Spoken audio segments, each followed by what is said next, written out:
Okay guys, so I hope you liked that intro. I'm trying out some different transitions, so please enjoy, or please give me feedback on them. Here's Ray's probably gonna be joining because she seems to get like hyper after I take her for a walk, so we'll see, but wanted to make a cup of tea and kind of get into this video for you guys. So I have done 10 steps to zero waste video, but I did realize that I definitely didn't talk on some points. And honestly, I really wanted to keep that video more towards like simple, more basic things that you can do to reduce your waste. And not saying that the tips I'm going to be going over today are going to be complicating, but they are a different approach. So 10 steps to zero waste today is going to be 5 ways to live a more sustainable life. So not only in reducing waste, but I'm going to be going over some other tips for you guys. So let's dive right into it. All right, so tip number 1 on how to live a more sustainable life would be to become aware of water usage. So become more aware of water usage, I should say. So this is actually one that I think a lot of people don't necessarily think about on a daily basis. Like, of course, we know that, we need to be smart consumers, but when it comes to water usage, we use it for everything and it's essential to life. We need it to live. So when it comes to water usage and some ways that you can reduce your usage, or at least become aware and slowly but surely reduce it, some tips would be to, if you are home, and this might be a gross one, but actually becoming aware of how many times you flush the toilet in a day. So if you're home and you know you're going to be home for quite some time or majority of the day, there's really no need to flush the toilet every single time you pee. So honestly, if you're going to be home, just when you go to the bathroom, just close the lid and, before you leave for work or school or wherever you're going, flush the toilet. And that is really, really an easy way to become more aware, because every time you flush the toilet, that's water that's being used, and quite a lot of water comes from just flushing the toilet. So that is one tip in becoming more aware of your water usage. Another tip would be shower time. So this one's tricky because I am one of those people that really loves taking long, hot showers. It's just something that I've always loved. And when I say hot, I mean like boiling hot compared to the temperature that Steven likes it. And I don't know, I've heard that girls like that. Leave it in the comments below if you can relate. But really reducing your shower time. So if you're normally taking like a 10-15 minute shower, try to decrease it by 5 minutes. And right now, like normally I was taking like a 10 to 15 minute shower, which is way too long. So I reduced it to 10 and now I'm down to roughly 7 or 8 minutes, and I'm trying to reduce it more and more. Some days are gonna be longer if you shave in the shower or if you're washing your hair that day. I try to skip every 3 days I try to wash my hair. So different things like that. Just try to come up with a plan for yourself and try to make it a little challenge. I was setting a timer on my phone, and then so it would keep me aware once that alarm goes off, I need to speed it up and get out. Yeah, so another tip to reduce your water usage would be dishes. So when you're doing the dishes, rather than keeping a constant stream of water coming out while you're doing the dishes, fill up one side of the sink, do your dishes in that same water with the suds, rinse them out in the second compartment of your sink, and then have a section for drying, a drying rack, a towel, so on and so forth, or just hand dry them. We don't have a dishwasher, so we always do everything by hand, and we actually prefer to do it by hand because most of the time dishes do come out cleaner. So if you are in that same boat, definitely filling up one sink with water and soap can definitely reduce your water usage than the constant stream of water. Some other tips that I'm just briefly going to talk about would be washing your car, laundry, and your sprinkler system if you have one. So if you're washing your car, really, like, I don't know how many people still like wash their car themselves, because most people I know either have like a membership for one of those car wash places, or they go to the like do-it-yourself car washes, and which normally ends up spending a fortune on those. But if you're using it from home, just really becoming aware of how much water you're using from your hose. Rather than doing that, you can just fill up a bucket with soap, kind of the same concept as doing your dishes. Now, sprinkler system and laundry. So for laundry, we live in an apartment complex, so we have to go to the little washer and dryer unit, drawing a blank, laundry room. And so unfortunately, we can't really do anything about the efficiency of the washer and dryer when it comes to that. So we're kind of stuck. And if you're in that position, I totally understand. But really that comes down to trying to make sure that you are not doing like a load every single day. We try to lower it to about once a week, and then we just do it all at once rather than spreading it out through tiny little loads. That way you're using a lot less water and honestly a lot less of your energy. And then for finally, sprinkler systems. Sprinkler systems, a lot of people I know have them set up on a timer, or depending on which community you live in, they'll have certain days where you can only do your sprinklers that days. It really depends on your location, but really making sure that they're on a timer and they're efficiently being used. So that you aren't wasting any more water than you need to. All right, so the next tip is going to be going plant-based. And just a little FYI, if you ever see me glancing down, I kind of have notes prepared, so this is hopefully a little bit more organized. But yes, tip number 2 is going plant-based, one of the absolute top tips if you are trying to better the environment. Hands down, no one can really argue with it.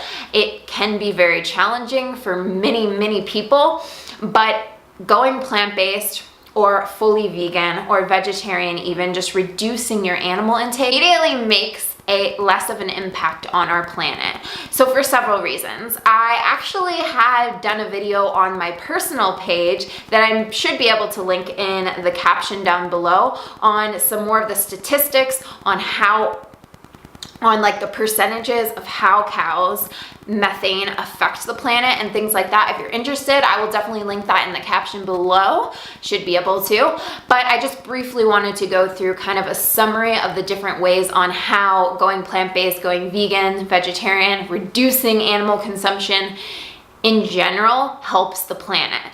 So cows alone release so much methane in the air, and honestly they release methane no matter what, but because we mass produce them so freaking much, there's so much methane in the air, and the mass production of animals put more greenhouse gases into the air than all of transportation put together. So, I mean, that was already, when I found that out, I was like, what? It's like you don't hear about it unless you really take the initiative to research it. And that's exactly what I did. And I think it's becoming more common knowledge, but I think a lot of people still don't know this information.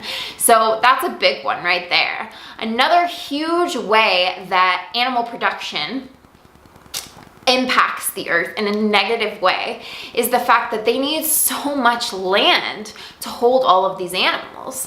So in order to have that mass amount of land to put these animals, forests are getting cut down. So many forests, so much of our nature is just being ripped away so that they have more space to put more animals to make more money. So that is a huge one. When you're cutting down trees, you're literally taking away life. You're taking away life in multiple ways, the lives of the animals and the lives of the life of our planet. So that is a huge one. Two other ways that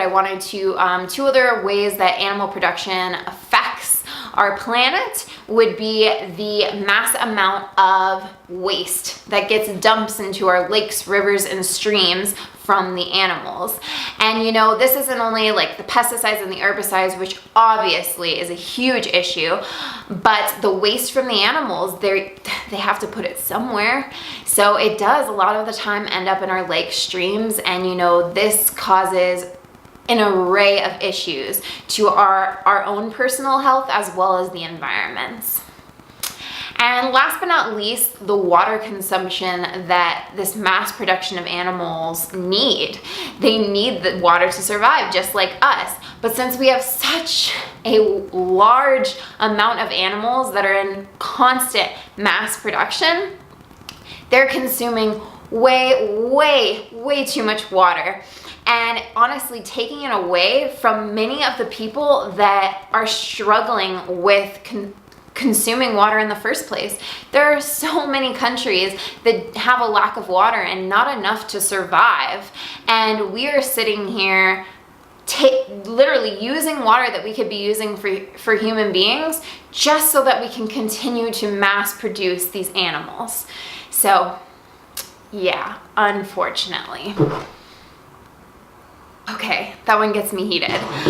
And so the next tip number 3, would be to reduce waste and become a smart consumer. So I'm not going to talk too much on this one because I do have that video that talks a lot about ways to reduce your waste, simple ways that you can do in your home while grocery shopping. But an obvious one is really saying no to single-use plastics. That is like a top one, and it really is.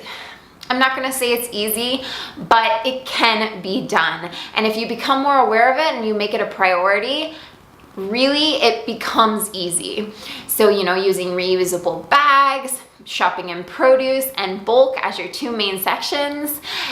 Those are 2 main areas where you can bring your own bags and there is no plastic needed.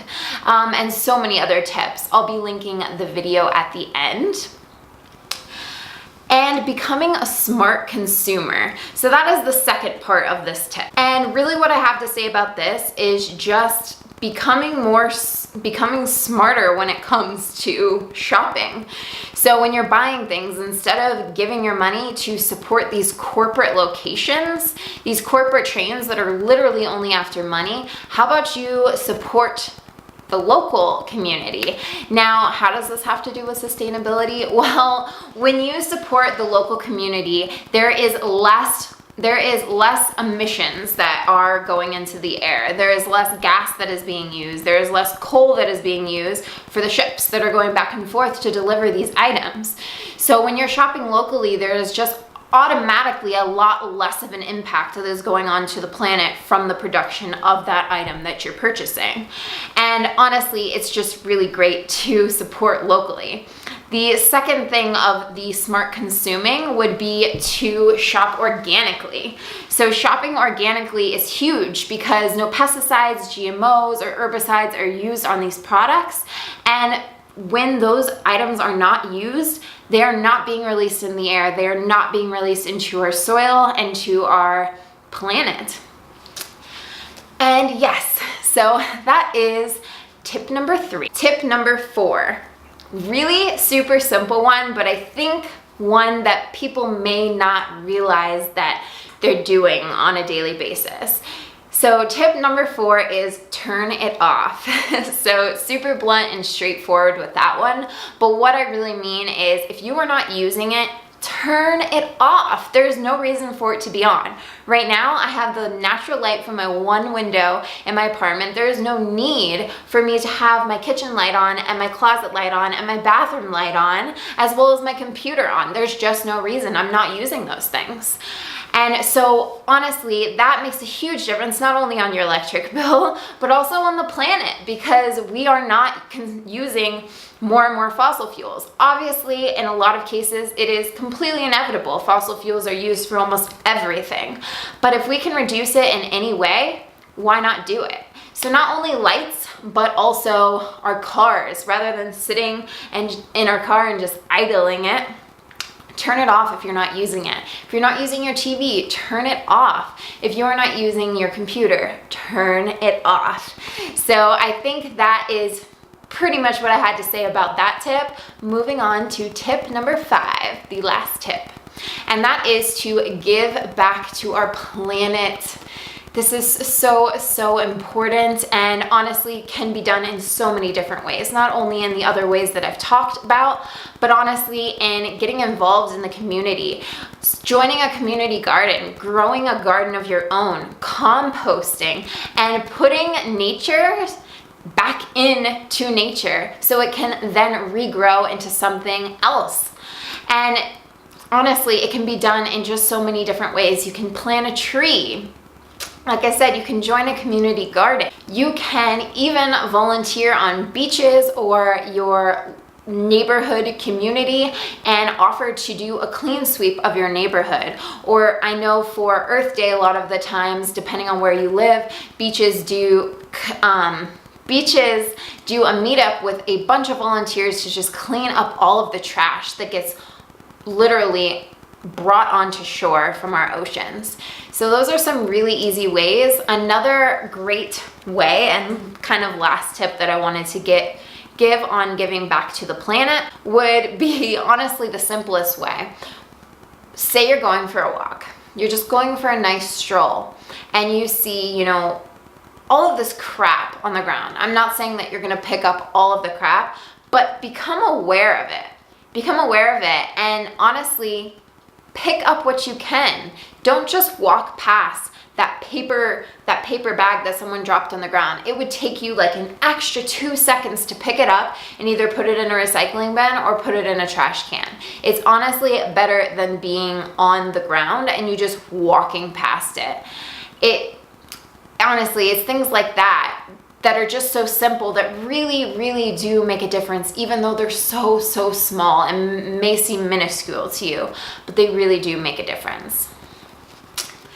All right, so that was all 5 of my tips, you guys. I really hope that maybe it opened your mind, or maybe even just got you back into thinking about ways to help our planet. And hopefully, if you found this beneficial, you share it with some of your family and friends, or even just start using some of these tools throughout your daily life. But other than that, I just wanted to leave you with a piece of advice, some motivation to really keep you going.